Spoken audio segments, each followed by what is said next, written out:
Hi and hello அனைவருக்கும் வணக்கம். So Infosys result வெளியிட்டிருக்காங்க. ஸோ இன்ஃபோசிஸ் ரிசல்ட் வந்து வெளியே உடனே EDRல பார்த்தீங்கன்னா 9% ஹையரில் ட்ரேடிங் ஆகிட்டு இருக்கு. ஸோ நாளைக்கு இந்தியன் மார்க்கெட்டில் இன்ஃபோசிஸ் ஹையரில் ட்ரேடிங் ஆகும்னு எதிர்பார்க்கப்படுகிறது. ஸோ யாரெல்லாம் இன்ஃபோசிஸ் ஸ்டாக் வச்சுருக்காங்களோ ரொம்பவே ஹாப்பியாக இருங்க. ஸோ உங்களுடைய ஸ்டாக் நாளைக்கு மட்டுமே 5 முதல் 8% ஏற வாய்ப்புகள் இருக்குது. ஸோ இவங்களோட ரிசல்ட் பார்த்தீங்கன்னா Q1 ரெவன்யூ பார்த்தீங்கன்னா $4700 மில்லியன் எழுதுங்க. சீக்வன்சியல் growth பார்த்தீங்கன்னா 3.6%, கான்ஸ்டன்ட் கரன்சியில் பார்த்தீங்கன்னா 2.5% growth ஆயிருது. அண்ட் ஆப்ரேட்டிங் மார்ஜின் பார்த்தீங்கன்னா 21% 22% growth ஆயிருது. அண்ட் ஒரு முக்கியமான மேட்டர் என்னன்னா இவங்களுடைய ஃப்ரீ கேஷ் ஃப்ளோ, அதாவது இந்த குவார்ட்டர்ல தான் எங்களோட ஃப்ரீ கேஷ் ஃப்ளோ ஹையஸ்ட் எவர்னு சொல்லியிருக்காங்க. இதோட மதிப்பு பார்த்தீங்கன்னா 1094 மில்லியன், இயர் ஆன் இயர் பார்த்தீங்கன்னா 56.5% இன்க்ரீஸ் ஆயிடுது. அண்ட் இவங்களுக்கு அதிகமான ஆர்டர் அந்த ஆர்டரோட மதிப்பு பார்த்தீங்கன்னா $4.1 பில்லியன். இதோட மதிப்பு பார்த்தீங்கன்னா 57.6% உயர்ந்திருக்கு. அண்ட் ஒன் மோர் திங் பார்த்தீங்கன்னா இன்ஃபோசிஸோட ரெவன்யூ growth வந்து மற்ற இவங்களுடைய பியர்ஸ் கம்பெனிஸோட பீட் பண்ணியிருக்குது. எக்ஸாம்பிள் TCS அண்ட் HCLோட இவங்களோட ரெவன்யூ growth ஹையாகவே இருக்குது. அண்ட் ஒன் மோர் திங், அவங்க ஜெர்மன் சேர்ந்த ஒரு ஆட்டோமேட்டிவ் இண்டஸ்ட்ரியை இன்டெக் அந்த கம்பெனியை வந்து முழுவதுமா அக்விசிஷன் பண்ணிட்டாங்க. இந்த குவார்ட்டர்ல இன்ஃபோசிஸோட எம்ப்ளாய் கவுண்ட் பார்த்தீங்கன்னா 1908 கவுண்ட் குறைஞ்சிருக்கு. ஈவன் தோ இந்த ப்ரெஸ் மீட்டிங்ல அவங்க என்ன சொல்லிக்கிறாங்கன்னா 15 முதல் 20,000 ஃப்ரெஷரை இந்த வருஷத்துல எடுப்போம் அப்படின்னு சொல்லிக்கிறாங்க. ஸோ இன்ஃபோசிஸ் ஸ்டாக்ஸ் வச்சிருக்கவங்களாம் ஒரு பெரிய சந்தோஷம் அப்படின்னு எதிர்பார்க்கப்படுகிறது நாளைக்கு. ஸோ மகிழ்ச்சியா இருங்க. நெக்ஸ்ட் கரூர் ஏஷியாவோட ரிசல்ட் வந்துருக்குது. இந்த ஸ்டாக்கோட 52 ஹை பார்த்தீங்கன்னா 220, லோ பார்த்தீங்கன்னா 216. நிர்மல் பேங்க் வெளியிட்ட ரிசல்ட் ரிப்போர்ட் படி என்ன சொல்றாங்கன்னா ரிசல்ட் வந்து மார்ஜினலி அபோவ் எக்ஸ்பெக்டேஷன், அதாவது நல்ல ரிசல்ட் கொடுத்துருக்குது. நெட் இன்ட்ரெஸ்ட் இன்கம் பார்த்தீங்கன்னா எதிர்பார்க்கப்பட்டது என்னன்னா 1016 கோடி, கரண்டா வந்திருக்குது 1024 கோடி. அண்ட் பேட் பார்த்தீங்கன்னா 459 கோடி. அண்ட் கிராஸ் NPA பார்த்தீங்கன்னா 1.3% குறைஞ்சிருக்கு. So good.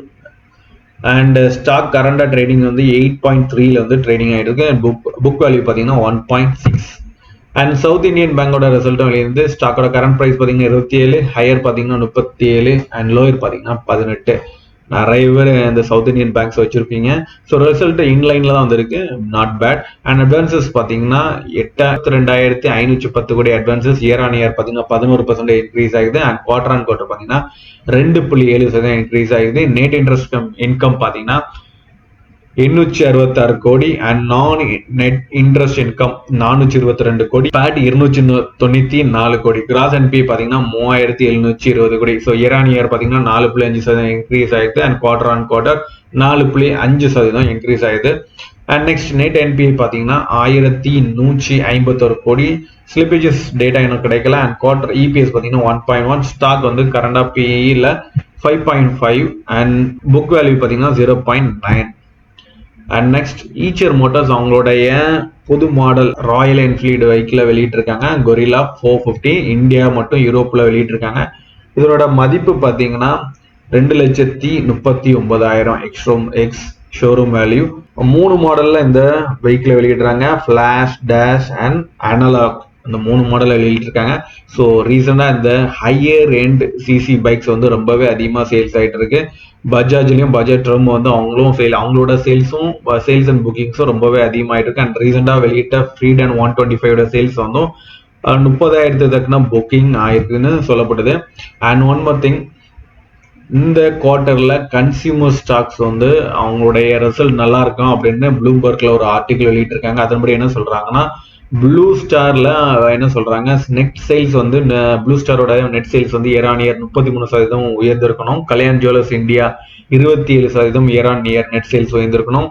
அண்ட் டைட்டன் பார்த்தீங்கன்னா 17.2, கன்சியூமர் குரோம்டன் கன்சியூமர் பார்த்தீங்கன்னா 13.1, வால்டாஸ் 35.4 அண்ட் டெக்ஸன் டெக்னாலஜிஸ் பார்த்தீங்கன்னா 65.4 and Amber enterprise 22.9. So most of the thing பார்த்தீங்கன்னா எல்லாமே ஒரு எலக்ட்ரானிக் செக்டரும் அண்ட் ஜுவல் செக்டரும் ரிலேட்டடாக உள்ளது.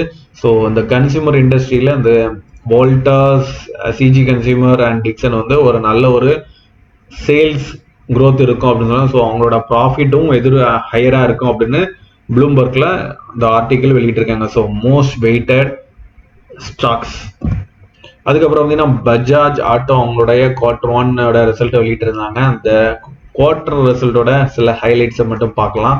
ஸோ ப்ரீமியம் மோட்டார் சைக்கிள் இவங்க எல்லாம் ஹேண்டில் பண்ணுறாங்க. பல்சர் இருக்குது, அவெஞ்சர் இருக்குது அண்ட் ட்ரைம்ப் இருக்குது. ஸோ இந்தியாவிலேருந்து அதிகமாக எக்ஸ்போர்ட் பண்ணுற செகண்ட் லார்ஜஸ்ட் எக்ஸ்போர்ட்டர் வந்து பஜாஜ் ஆட்டோ தான். எங்களோட ரெவன்யூ பார்த்தீங்கன்னா 11,930 கோடி. ஸோ இயர் ஆன் இயர் பார்த்தீங்கன்னா 16% இன்க்ரீஸ் ஆகுது அண்ட் குவார்டர் ஆன் குவார்டர் பார்த்தீங்கன்னா 3.8% இன்க்ரீஸ் ஆகுது. இபிடா பார்த்தீங்கன்னா இயர் ஆன் இயர் 24% இன்க்ரீஸ் ஆகி 2,420 கோடியில் ட்ரேடிங் ஆகுது அண்ட் இபிடா மார்ஜின் பார்த்தீங்கன்னா 20.2%. ஸோ இபிடா ரொம்பவே இன்க்ரீஸ் ஆகுது அண்ட் ப்ராஃபிட் ஆஃப்டர் டேக்ஸ் பார்த்தீங்கன்னா இயர் ஆன் இயர் 19.2% இன்க்ரீஸ் ஆகிருக்குது அண்ட் யூனிட் சேல்ஸ் பார்த்தீங்கன்னா இயர் ஆன் இயர் 7% உயர்ந்திருக்கு. இதோட ஹைலைட்ஸ் பார்த்தீங்கன்னா ஆட்டோமேட்டிவ் சேல்ஸ் 2 வீலர் சேல்ஸில் 86% அண்ட் கமர்ஷியல் வெஹிக்கிள் 16% இன்க்ரீஸ் ஆகுது. இபிடா ஆல்ரெடி பார்த்தோம் 20.2% அண்ட் டொமஸ்டிக் பிஸ்னஸ் பார்த்தீங்கன்னா 9th successive double digit growth and இவங்களோட கரண்டா இவங்க கை வச்சிருக்க கேஷ் பார்த்தீங்கன்னா 16,760 கோடி கேஷ் கையில் வச்சுக்கிறாங்க. ஸோ இவங்க ஃபர்தராக நியூ மாடலில் கூட எக்ஸ்பேண்ட் பண்ணலாம், அதுவும் இது இருக்கும். ஸோ தேங்க்ஸ் ஃபார் வாட்சிங். பார்த்த அனைவருக்கும் நன்றி. ஸோ ப்ளீஸ் சப்ஸ்கிரைப் பண்ணி என்கரேஜ் பண்ணுங்க. ஃபர்தர்